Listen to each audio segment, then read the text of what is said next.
Welcome to Cardiology section number 7. Follow with us as we review hypertension. And the important thing is to know that the classification of hypertension, you need to know normal, pre-hypertension, stage 1 and stage 2. They often ask you what stage the patient's in by giving you the number. So they'll be like 135 over 88, and they'll ask you what level is that, and that's going to be pre-hypertension. So you need to know the classifications.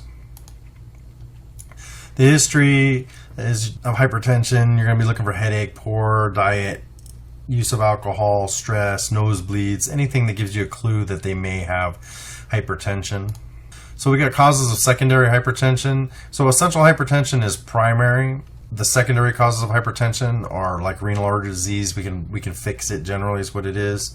So renal artery disease, renal artery stenosis, aldosteronism, phenochromatocytoma. These are all processes that cause the blood pressure to go up secondary to this disease process. So that's why it's called secondary hypertension. And then primary hypertension is our essential hypertension. You're going to have to remember the JNC7 guidelines. And the goal in diabetics and chronic kidney disease is blood pressure less than 130 over 80. You will see on EKG, you can see LVH. We go to our labs looking for causes, echo and renal Doppler to see the effects of the heart and the kidneys. And there's causes of drug-induced hypertension. All of these drugs here with excessive use can lead to the blood pressures going up. This is how you take a blood pressure. Primarily, I would pay attention to this if you were a PANTS. And then target organ damage. Remember, hypertension affects the entire body. So the treatment, remember, you initiate treatment after 3 separate readings. Always assess them for their cardiovascular risk factors because hypertension accelerates coronary artery disease. So typically somebody who has coronary artery disease has hypertension, or hypertension accelerates all of these risk factors and puts them at higher risk for a heart attack. Remember, first line treatment for all hypertension is lifestyle modification. That is the first thing you got to do. Then you got to look at the compelling indications on what you're going to start. If the patient's very young when they come to you, you want to look for a secondary cause to see what's going on, or if you find the patient is resistant to your treatments, look for a secondary hypertension.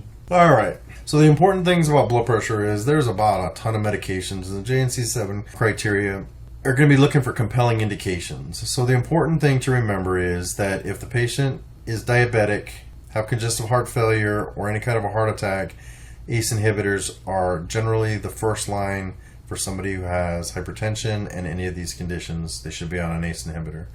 The important thing to remember is that it can lead to angioedema. It does lead to the cough because of the increased ACE levels, and hyperkalemia is common after ACE inhibitors are initiated. So it's important once you initiate ACE inhibitor that a week later you get a basic metabolic panel to check for the potassium level. So that's a question they like to ask. They like to ask patients getting a cough, ACE inhibitors are associated with that, and then which blood pressure medicine is associated with angioedema, the ACE inhibitors. Remember that ACE inhibitors are contraindicated in people who have renal artery stenosis. It'll actually make the renal function worse if they put an ACE inhibitor on with this, and it's contraindicated in pregnancy. You must remember ACE inhibitors are contraindicated in pregnancy. So angiotensin II inhibitors are pretty much, you can memorize them with ACE inhibitors. It's important to remember aldosterone antagonists, spironolactone. They're not given initially often, but they're usually given with somebody who has cirrhosis of the liver or they have severe congestive heart failure. But the important thing about spironolactone is it causes hyperkalemia, so you need to monitor for their potassium levels. Spironolactone and ACE inhibitors are notorious for hyperkalemia. Beta blockers are very rarely used for somebody who has hypertension by itself. It's usually the compelling indication is coronary artery disease, CHF, or a heart attack. Remember that it's going to slow the heart rate down. It can mask the symptoms of diabetes. We generally, on the test, you say no if they're an asthma patient or they're already bradycardic. And beta blockers are also known for causing impotence in men, specifically young men. So young people tend not to like beta blockers due to sexual dysfunction and lack of energy. Calcium channel blockers can be used for blood pressure control. There's several types. The verapamil and the cardizem both control rate, so they can be used for atrial fibrillation and somebody who has hypertension. And then the dihydropyridines, these are notorious for leg edema. So remember, calcium channel blocker side effect is leg edema. That's one of the big things that they're going to talk to you about. So calcium channel blockers primarily are going to be used for a patient who is allergic to ACE or angiotensin inhibitors. Calcium channel blockers is the next line. Specifically, what I mean is all diabetics should be placed on an ACE inhibitor to help protect the kidneys. If they can't tolerate or are allergic to an ACE inhibitor, the next drug is a calcium channel blocker. So calcium channel blockers for diabetics or for anybody who has a hypertrophic cardiomyopathy. Remember, they cause leg edema. That's one of the more notorious side effects of this particular drug. And then remember that only verapamil and diltiazem, these two drugs, are the only ones that are rate control calcium channel blockers. The rest of them only do blood pressure. Your thiazide diuretics, this is your first drug to use for anybody who has hypertension if they have no compelling indication. So if I had just to pick one of these drugs and it says they have no comorbid condition, they're not diabetic, they don't have coronary artery disease, no other reason, then I would give this drug first. Just remember that thiazide diuretics make gout worse, but they make calcium stones better. So thiazides decrease the volume, treat the blood pressure. This is generally the first drug you should give. Central acting agents, the big thing with this is it causes a syncope when you first take it. Same with the alpha blockers. So with the postural hypertension, generally you give the alpha blockers here at bedtime.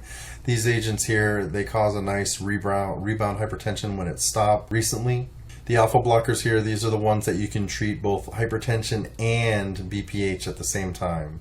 So a patient comes in, they have a history of BPH and hypertension. What agent could you use to treat both? This is your alpha blocker here, like your doxazosin or terazosin. Minoxidil, I'm sure they'll ask about this. It's a very potent vasodilator. Everybody looks at this as the drug that helps you grow hair, but it's actually a very, very good blood pressure medication.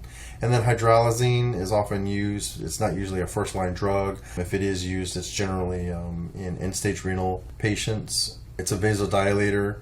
And in this particular medication here, it's notorious for causing lupus-like syndrome, and it's also the one drug that typically is the culprit for pericarditis. So it causes a lupus-like syndrome, and it also looks like it causes pericarditis. So how do you choose what drugs to use for what thing? Primarily what I went over with the compelling indications or the things that you're going to need to know, and then the rest of it's going to be a lot of the side effects that we just covered. Now, hypertensive emergency, this is uncontrolled severe hypertension. The blood pressure is greater than 180 over 120 with end organ dysfunction, and then that's an urgency if they don't have the end organ dysfunction but they have the high blood pressure. It can be life-threatening. The goal is to reduce the blood pressure no more than 25% over the first 1 to 2 hours, and you just keep lowering it slowly over the next, every 2 hours, keep lowering it a little bit more until you can get it towards a normal range. You don't want to acutely lower it right away and get the blood pressure to normal when it's been really high, because the body's got used to that perfusion pressure, and so these patients can pass out and they can get damage to their cerebral blood flow. Common medications given is sodium nitroprusside, great medication to treat just a pure hypertensive emergency. Remember, it has the side effect of a cyanide molecule builds up after using this for several days. Nitroglycerin is a good medication to use for hypertensive emergency, especially if they have coronary artery disease or having a heart attack. Labetalol is kind of your go-to drug for hypertensive emergencies. It's generally indicated for almost every condition. Cardine is the pretty good drug, vasodilator, given IV, and then your clonidine. Here's some IV medications for specific emergencies like a heart attack, stroke. You can kind of flip through these and see which one is generally indicated for which one. Orthostatic hypotension, this is where pressure drops by 20 systolic or 10 in diastolic when you have somebody go from sitting to standing. So this is somebody who's going to be dehydrated. This is somebody who comes in with a lot of diarrhea, or they've had a lot of vomiting, or they've been walking around in the desert, or they just don't have the volume in their system, so they become orthostatic. So the key to treatment is finding the cause. So we have autonomic dysfunction versus a volume problem. Somebody who has an autonomic dysfunction, there will be no change in the heart rate, whereas if it's not autonomic, the heart rate will actually change as well. So if they're sitting, when you do the blood pressure, and let's say it's 120 over 80, and then when they stand up, it's 90 over 60, you know there's greater than 20 millimeters change in the systolic and greater than 10 in the diastolic, so you know it's orthostatic. But if the heart rate goes up, then you know that it's due to a volume problem. If it doesn't change, then you know it's an autonomic dysfunction. Diabetes being the most notorious one that causes autonomic orthostatic hypotension. There's other neuropathies like Scheidrager, multiple sclerosis.